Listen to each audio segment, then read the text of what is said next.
brought back to where it belongs to.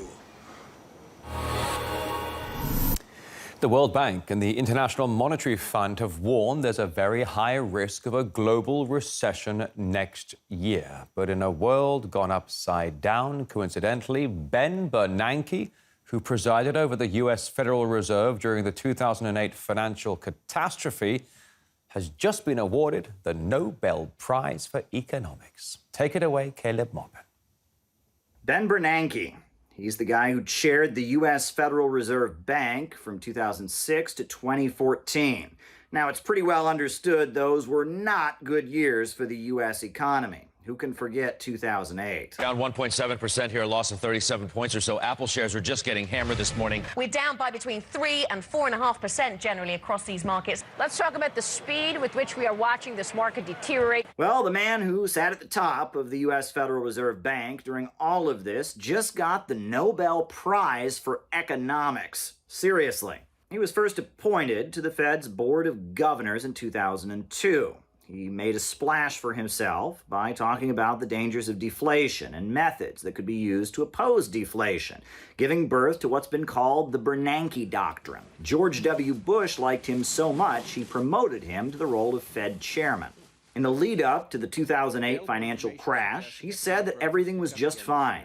He maintained the United States had the perfect Goldilocks economy with sustained growth, low inflation, and monetary policies that served the market well. He even told us that a potential mortgage bubble was nothing to worry about. I do think that this is mostly a localized problem and not something that's going to affect the national economy. Remember how well that worked out? Now, he set out from there on a policy of trying to stabilize the economy by electronically crediting money to those who buy bonds. Sounds a lot like printing money, but he insisted that it wasn't. Sometimes you hear that the Fed is printing money in order to pay for the securities we acquire.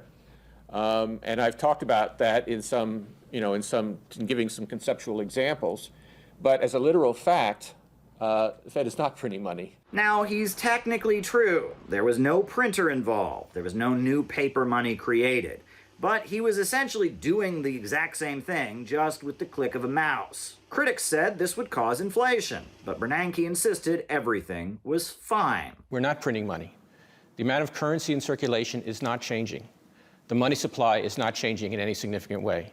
Now, a lot of people saw through this. It became almost a punchline, until ultimately he had to admit that they were, in fact, doing that. I mean, you create the reserves.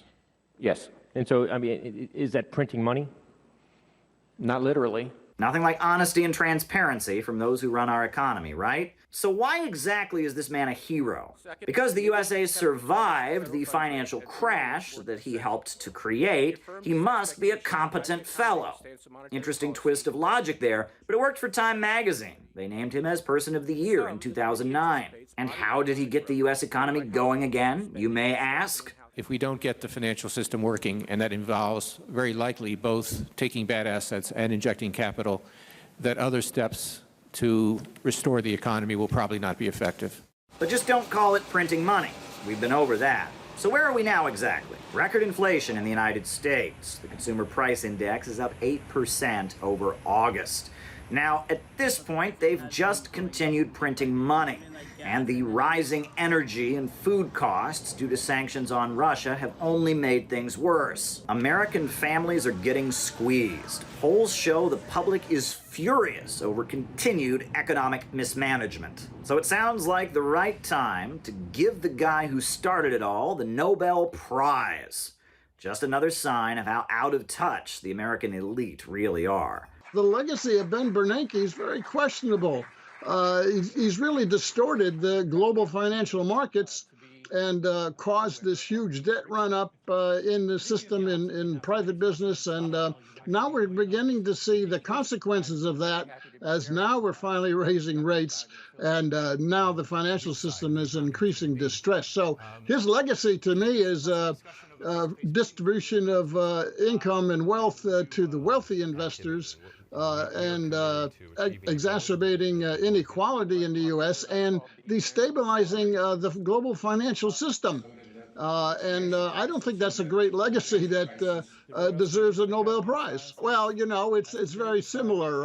Obama escalates the war in Afghanistan and Syria, and he gets a Nobel Prize for it, right? That's not much of a peace prize.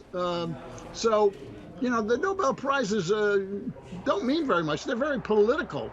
You know, those who do what the ruling interests in the West want them to do economically or diplomatically, geopolitics, they get rewarded for it with a Nobel Prize. So, you know, it's very comparable. You give a prize to someone whose actions and policies are contrary to what the Nobel Prize is supposed to be about. Yeah, just when you think the world couldn't get any more crazy. Wrapping up that story there with Ben